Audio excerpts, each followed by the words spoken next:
The first time my parents called me the family disappointment, there were about 40 people watching. The second time, there were thousands. And the strange thing is, neither time was meant to hurt me. At least not in the way people imagine. Because when someone says something like that about you, casually, confidently, like it's a joke everyone already agrees with, the pain doesn't come from the words. It comes from realizing they've been thinking it for years. The moment I truly understood, that was at my sister's gender reveal party. My mom laughed. My dad nodded. My sister smiled into the camera. And someone standing nearby posted the video online. I didn't argue. I didn't defend myself. I just stood there smiling politely while 40 relatives laughed around me. Because by that point, I had already learned something important about my family. They loved stories where Emily was the star. And in those stories, I was always the background character. What none of them realized that day was that their story about me was about to fall apart. Slowly, publicly, and in a way none of them could fix.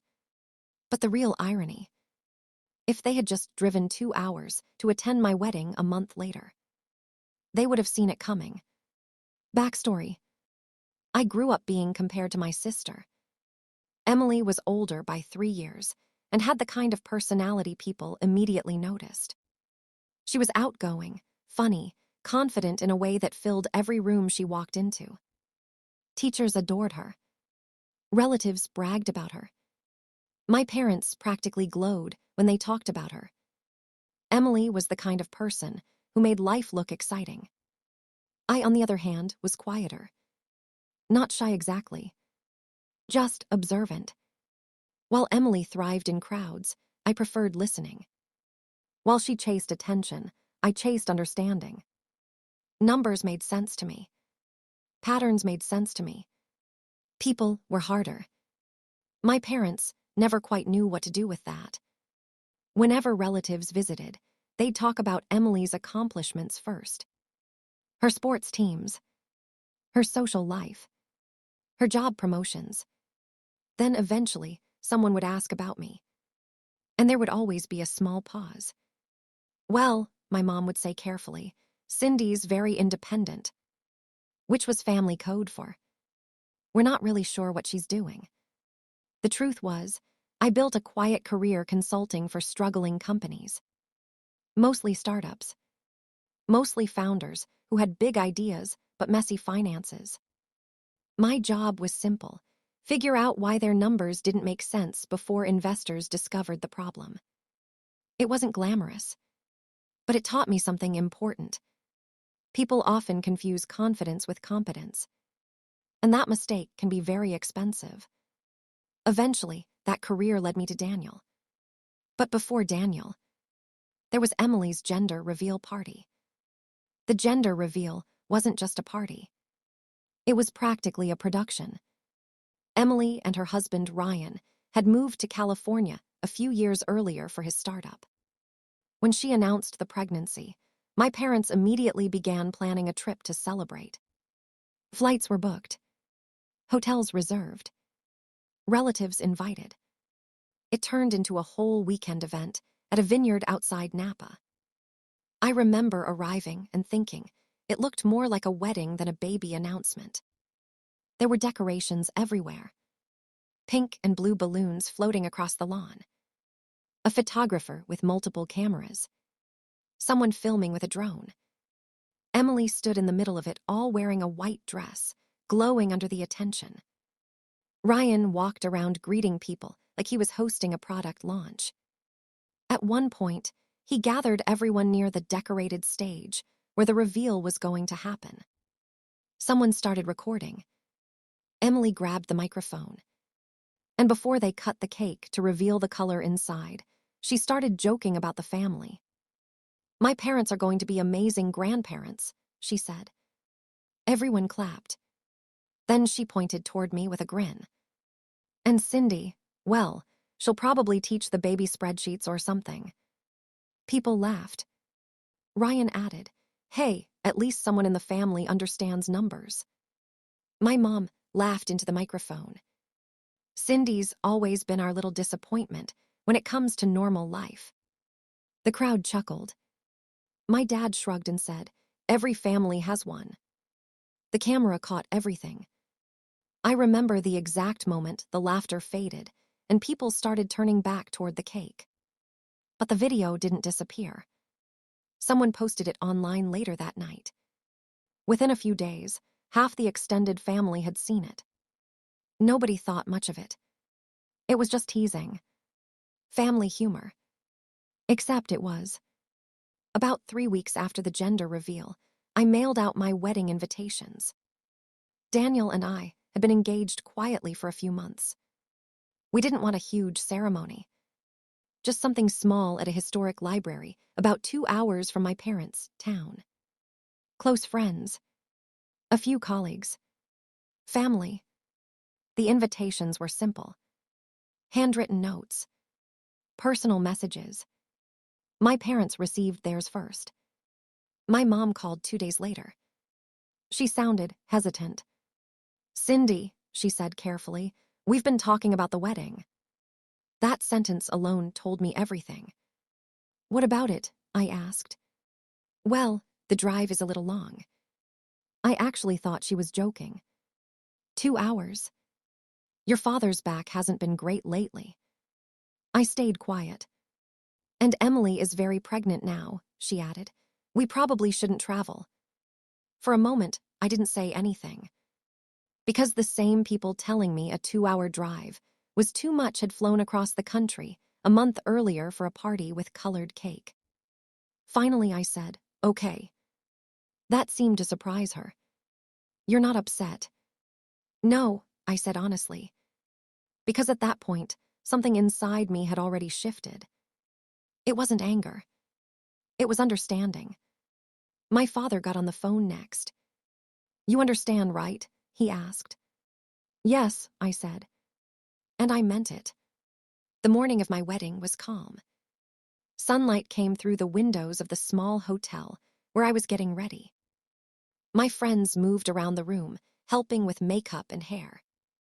People laughed. Music played quietly. It felt warm. Simple. Right. Around noon, I checked my phone. There was a message in the family group chat. Emily had sent a photo of baby shower decorations.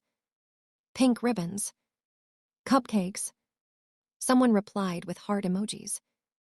Nobody mentioned the wedding. Not a single person said good luck. I stared at the screen for a moment.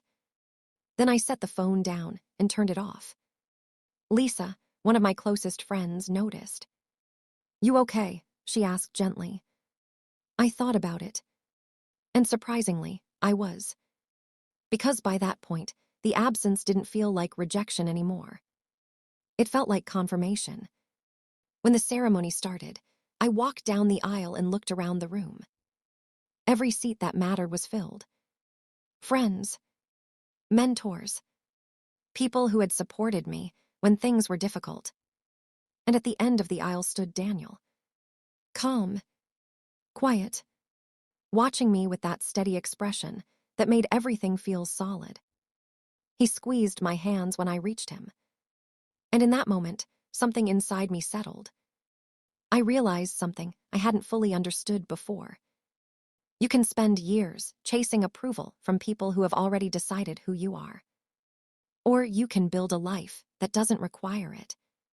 If you met Daniel casually, you might assume he was an engineer. He dresses simply. He speaks quietly. He listens far more than he talks. He doesn't try to impress anyone. Which is probably why my family never paid attention to him. They assumed he was just another quiet guy I was dating. Another example of Cindy making unconventional choices. What they didn't know was that Daniel had already built and sold a financial software company years earlier. The platform became essential for several investment funds. When he sold it, he made enough money to do something most founders never get the chance to do. Step away. Now he works as a private investor. Not the flashy kind you see on podcasts. the quiet kind who sits in meetings and decides whether companies receive millions in funding. His real talent isn't building startups. It's evaluating them. Daniel can listen to a pitch for 10 minutes and find the flaw that will eventually destroy the business. Which brings us to my brother-in-law, Ryan. Ryan loved talking about his company. Every family gathering turned into a mini presentation. Slides on his laptop, market projections, buzzwords like disruption and scaling. My parents were incredibly proud of him. They talked about his startup constantly. Ryan's raising millions, my dad would say. Emily posted photos of him working late, like he was building the next tech empire. But when Ryan described the business model one evening during dinner, something in my mind immediately felt off. The logistics algorithm relied on cost assumptions that wouldn't hold once the company expanded outside its initial region. Scaling would multiply expenses faster than revenue. It wasn't obvious at first glance. But if you worked with startup finances long enough, you recognized the pattern. Still, I didn't say anything. Ryan had already decided he was the smartest person in every room. Correcting him wouldn't change that. Eventually, he secured a pitch meeting with a respected investment group. The meeting, he believed, would secure the next round of funding. The meeting scheduled exactly 34 days after my wedding. The morning of the pitch, Daniel mentioned it casually over breakfast. "I have a presentation meeting today," he said. "What company?" "Supply chain logistics platform." My fork paused halfway to my mouth. "Founder named Ryan." Daniel looked up. "Your sister's husband." I nodded. He considered that for a moment. "Do you want me to step out of the evaluation?" I thought about it. Then I shook my head. "No." "Are you sure? Treat it like any other pitch." Daniel nodded once. And that was the end of the conversation. Later that afternoon, Ryan walked into the glass conference room feeling confident. He had rehearsed the pitch dozens of times. Slides polished. Numbers ready. Investors seated around the table. He started strong. Market opportunity. Growth projections. Expansion strategy. Then Daniel asked a question. A small one. Just a clarification about logistics costs outside the initial region. Ryan answered confidently. Daniel asked another. Then another. Each one calm. Precise. And slowly Ryan realized something. The quiet investor across the table understood the entire structure of the business better than he did. Within 10 minutes, the flaw in the model became impossible to ignore. Daniel explained it clearly. Scaling would increase operational losses dramatically. The growth projections were built on cost assumptions that would collapse at national scale. He didn't insult Ryan. He didn't raise his voice. He simply walked through the numbers, step by step. At the end, he folded his hands. "We appreciate the presentation," he said. "But the current model isn't financially sustainable." Silence filled the room. Ryan stared at him. And that's when the recognition hit. Because suddenly, the name Daniel had introduced himself with at the start of the meeting clicked. Daniel looked exactly like the quiet man who had stood beside Cindy at the wedding invitation they never bothered attending. The quiet man, Ryan, had barely acknowledged at family gatherings. The quiet man they had assumed didn't matter. Ryan's face went pale. But the meeting was already over. The group chat meltdown. The next morning, my phone started vibrating nonstop. Calls. Texts. Voicemails. I ignored the first few. Then I checked the family group chat. Ryan had already posted screenshots of Daniel's name, listed as the investor who rejected the funding. "Emily. Cindy WHY, didn't you tell us who your husband is?" "Mom. This is unbelievable." "Dad. Call us immediately. Ryan. He destroyed my pitch.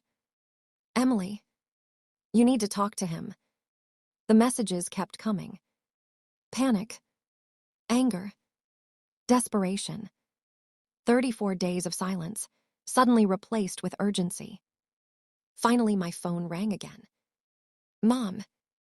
I answered. Cindy, she said breathlessly. Why didn't you tell us about Daniel? I leaned back in my chair. You never asked. There was a pause. Then my father took the phone. Ryan says Daniel humiliated him. He evaluated a business pitch, I said. That's literally his job. But you could talk to him. About what? About reconsidering the investment. I actually laughed. Not cruelly. Just in disbelief. You skipped my wedding, I said quietly. And now, you want me to interfere with a professional investment decision. Silence. Long, uncomfortable silence. Then my dad said softly, Cindy, we didn't realize. I know. And for the first time in years, I felt completely calm. Final reflection. The calls eventually stopped. The group chat went quiet. Nobody ever called me the family disappointment again. Not after relatives started asking why they missed their own daughter's wedding. Not after people began connecting the dots. But the real victory wasn't watching them panic. It was Ryan's failed pitch.